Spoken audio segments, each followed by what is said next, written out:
You're listening to Wes Way Out West on demand. Content from Town Square Media's 99.9 KEKB in Grand Junction, Colorado. It's another edition of Wes Way Out West on demand from Town Square Media and 99.9 KEKB. This morning, we're headed up to the Grand Mesa for a little Q&A with the Forest Service. We're going to talk with Doug Grogan, information specialist with the Forest Service. We're going to talk about some of the most popular hiking trails on the Grand Mesa. We're going to talk about fall color change hikes and some wildlife hikes up on the Grand Mesa today with a full month left with the summer hours at the Visitor Center. Still lots of time to head up there and ask the Forest Service information specialists for tips on hikes and camping and fishing and snowshoeing and skiing even. As you join us for the conversation this morning, I'd love for you to open up our mobile app and check out the article about the Grand Mesa Visitor Center. We're going to show off Doug's office, and you'll find all the information on the hikes that we're going to be talking about today within that article right there on our mobile app and at KEKBFM.com. As we get to talking about hiking trails and fall color change on the Grand Mesa, we would love to hear from you on the mobile app. Hit that chat button and tell us about your favorite hiking trail or your favorite place to go for the color change on the Grand Mesa. Love to hear from you as we go this morning. All right. I wanted to thank Doug for coming on this morning. Doug, could you introduce yourself, tell us your title, and we'll get off and running here. Okay, it's Doug Grogan. Everybody knows me as Doug. And my title is simply Information Specialist for the U.S. Forest Service. Doug, how long have you been with the Forest Service? It's been 6 or 7 years now. I have done this job in retirement, and it's a great job for putting money in the emergency fund. For sure. And how did you get started doing that? Did you volunteer, Doug, or do you have some expertise or some previous experience in working with the Forest Service? Well, I was a preacher for 47 years with the Christian Missionary Alliance, and I retired to our home that is between Powderhorn and the little town of Mesa. And I have always loved the outdoors. I've lived in Alaska and Hawaii, and I was born in Colorado and loved to fish and hunt. And so this was just simply a natural. I was in the United States Air Force, and so with Veterans Points, the Forest Service was a natural. And I have a lot of buddies in the Forest Service. Oh, how cool, Doug. Well, thank you for your service. And boy, you've seen a lot of the world, Alaska, Hawaii, and now you get to have one of the prettiest offices on the Western Slope working up on the Grand Mesa. What a cool story. Oh, yeah. And it's... I don't have to put in air conditioning this way. No. It's 30 degrees cooler up here. Another perk of your office, for sure. Doug, now, let's let our audience know, where is the Grand Mesa Visitor Center? If somebody wants to come and ask you guys questions like I was doing over the weekend, whether it's trails, camping, fishing, where do they find you along the byway up top? Well, we're on the corner of Highway 65, the scenic byway, and Barron Lake Drive. That's where you would turn to go down to Alexander Lodge, and also Forest Service 121, which will take you all the way around to Colburn on the Highway 350. And 330, excuse me. 3:30, very good. And we have about one more month left of summer hours, Doug, if I haven't messed that all up. Can you let people know what the hours are at the Visitor Center until the end of September, and then we go into winter mode, I believe? Yeah, we're open 7 days a week here at the Visitor Center, 9 to 5 every day, and we're open from Memorial Day weekend until Color Sunday. So the last Sunday of September at 5 p.m. Will be our last day that we're open. However, our restrooms, the only public flush toilets on the Grand Mesa, they're open 24/7, 365 days out of the year. And that's right there on the side of the Visitor Center on the building there, right by the Discovery Trail. On the side of the Visitor Center, right. Now, Doug, before we jump into a couple of trails I wanted to ask you about, how about general advice for somebody visiting the Mesa? Maybe it's one of their first times up there exploring. Are there some things they should bring with them or anything they should know? Well, if they're coming in the middle of summer, they definitely want to bring bug spray. For sure. We do have mosquitoes up here. The mosquitoes are waning now with the colder nights. Yes. And so bring bug spray, bring sunscreen, And, of course, like any place in Colorado, bring layers, and because it will warm up and cool down. You may have a wonderful morning, and you might get an inch of hail or snow in the afternoon. Yes, and that's a great point, Doug, is be weather aware when you go up there, especially if you're going to do trails like the one we're going to talk about next, the Cragcrest National Recreation Trail. It's a beautiful hike. Doug, I think you probably encounter people with the members of the Forest Service up there. We come up to the mesa and we meet a ranger or we meet somebody with the Forest Service, and automatically we think, Doug, you've been on every trail, have seen every overlook, know every nook and cranny of the mesa. Have you, in fact, explored a great majority of it, or would you say there are some areas you haven't seen? Oh, I've been on the majority of the trails and the majority of the mesa over the years. Again, like I said, I like to fish, and we've got over 300 lakes up here, and I'd like to fish them all before I'm finished. Now that sounds like an outstanding place. Doug, is the Cragcrest National Recreation Trail the Mesa's most popular? It's our most popular trail, and that's because when you get up on the crest, you have a great view of Island Lake and the Granbys, and then off the other side, you have a great view of all the Cottonwood Lakes and the Bull Basin Lakes, and it's very, very scenic. It goes up to about 11,200 feet, and that's from about 10,500 feet.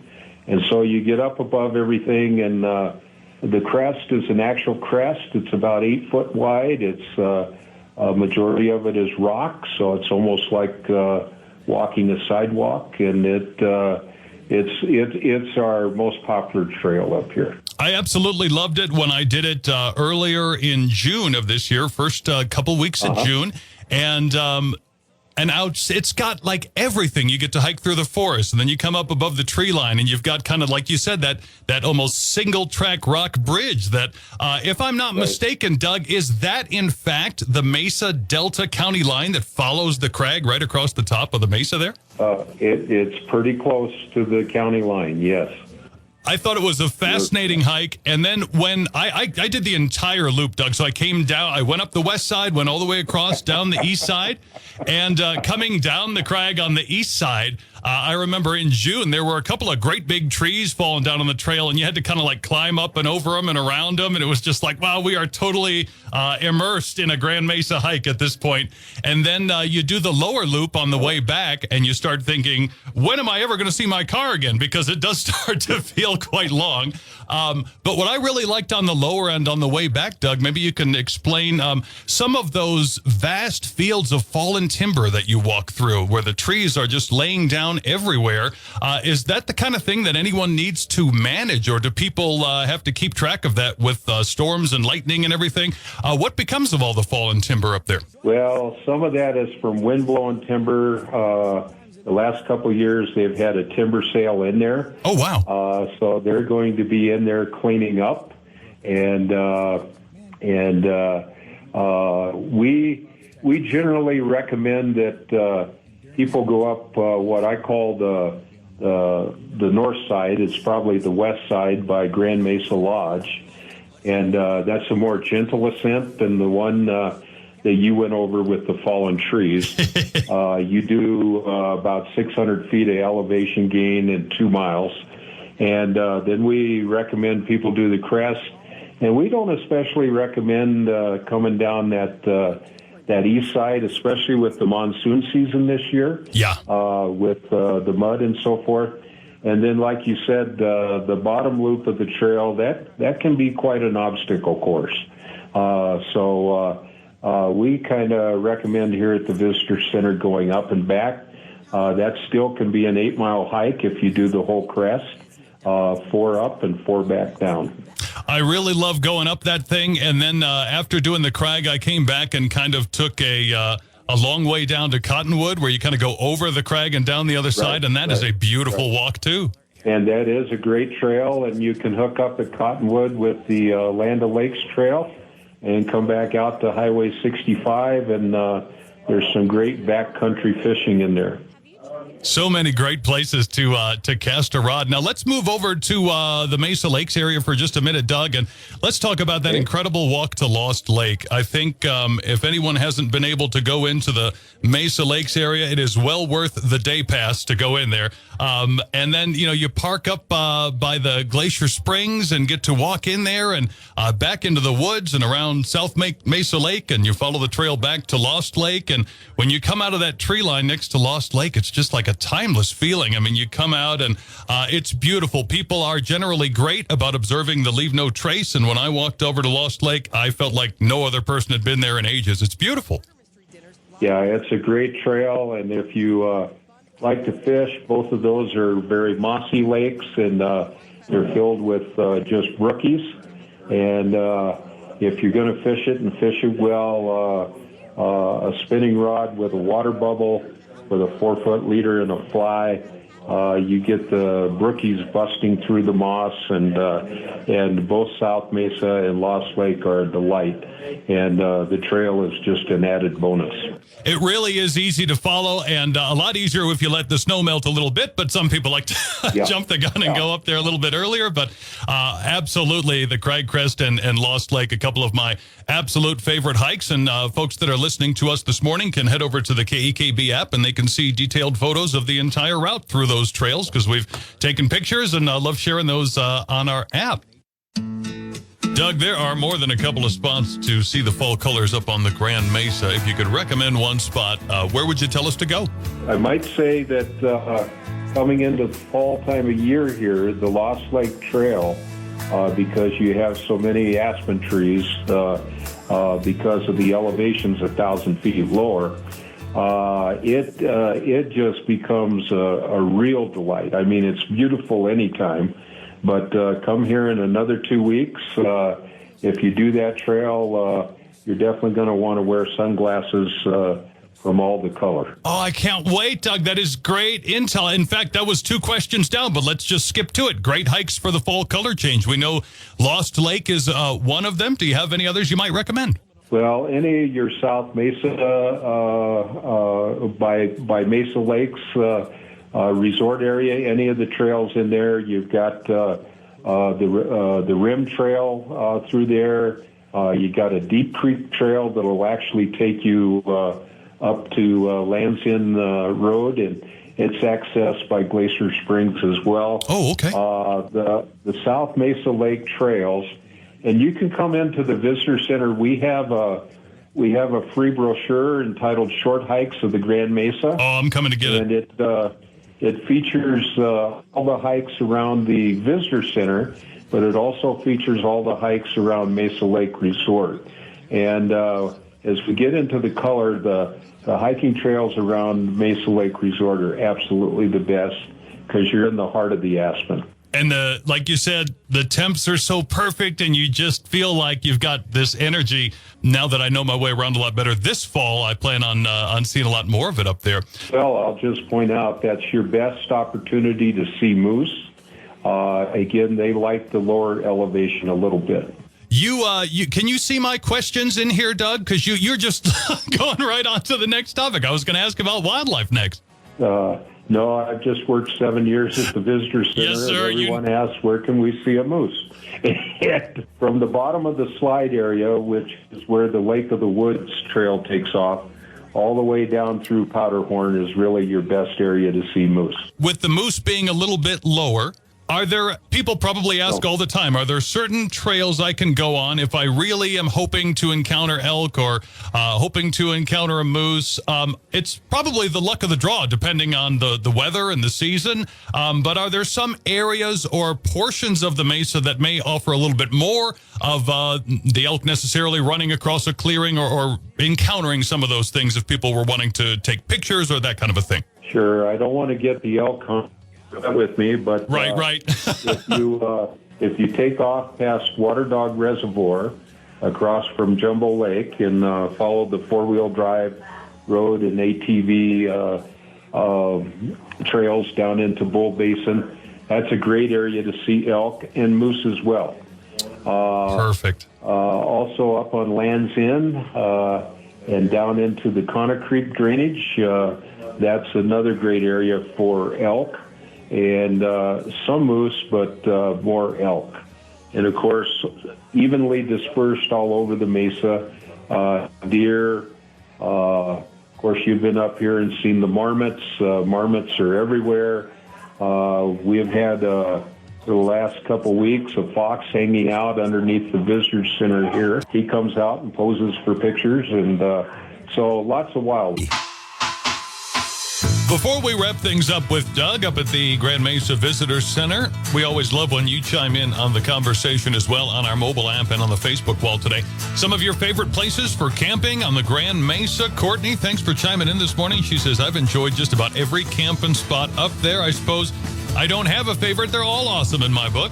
Appreciate you, Courtney. Have a great day today. Sonia says, I will camp any place on the Grand Mesa that's not right next door or on top of someone else.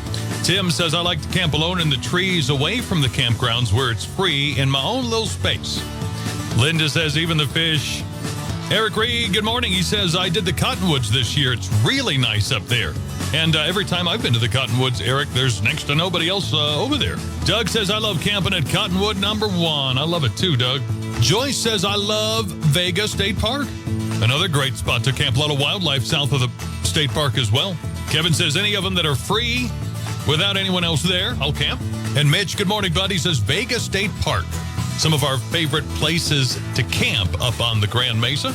We've heard a lot of cool info about hikes and fall color change up on the Mesa, wildlife encounters. But just a couple of weeks ago, we had a significant rock fall near the top of the Mesa, up past Mesa Lakes. But before you come around on that final ascent over the rim, and then you fly past the Skyway overlook and you're on your way to the final lift up the rim. What happens when we get significant rock fall on the highways leading up the Grand Mesa? Who responds? Doug will tell us exactly how they cleaned up that mess just over a week ago and what happens when they encounter rockfall up on the Grand Mesa. Before we wrap it up, that is coming up. You can follow along with us today with the pictures on the KEKB mobile app. Doug, I thank you so much for your info today. I wanted to ask you one more thing before we wrap it up, and then I absolutely would love to bring you back, and if we can turn you into our resident expert here. Always so cool to be able to have somebody with the Forest Service that we can talk to. But I wanted to circle back to something, about a week ago, where we had some rocks come down on the byway up above Mesa Lakes, kind of right before you make the last turn up and go up by the Skyview overlook there. When those things happen, when we get some rock fall like that, who are the folks that help us out? Because it seemed like that got cleaned up really quickly. And although there's just a couple of cones and stuff over there, it seemed like people got on that real fast. Well, on that slide area, you'll notice that there is no guardrail on much of it. That's right. And that's simply because of the rocks and the avalanches during the wintertime that come down there. And the people that clean that all up and so forth is Colorado Department of Transportation, CDOT. The boulder that came down that was at least the size of a Volkswagen Bug. Within it came down on Sunday, and on Monday they were blowing it up so they could move it. And they did that and repaired the road all in one day. And maintained all the time that they were doing that. So they really do a great job on the scenic highway. That is fascinating. So they actually had like some charges to be able to blow that rock to bits and then sweep it out of the way. Oh yeah, you in that rock the size it was, it had to come into pieces in order to be moved. Yeah, it would be very bad to roll it off the hill. Well, Doug, this has been fascinating info, sir. I appreciate so much your time and you talking to us a little bit about the Grand Mesa. I would love to have you back. If you would agree to doing that, that'd be great. Sure, I'll be glad to do that. I think I should define exactly what an expert is. Yes, sir. And of course, we all know that that's an unknown drip under pressure. So that definition, I'm willing to come back. I love it. Doug, thank you so much, and thank you to everybody up there. It was so helpful, and your very kind wife who turned us on to, hey, talk to Doug. I tell her I so appreciate her letting us know that we could get a hold of you, and we will be back with more questions. Thank you so much. Okay, you're very welcome, Wes.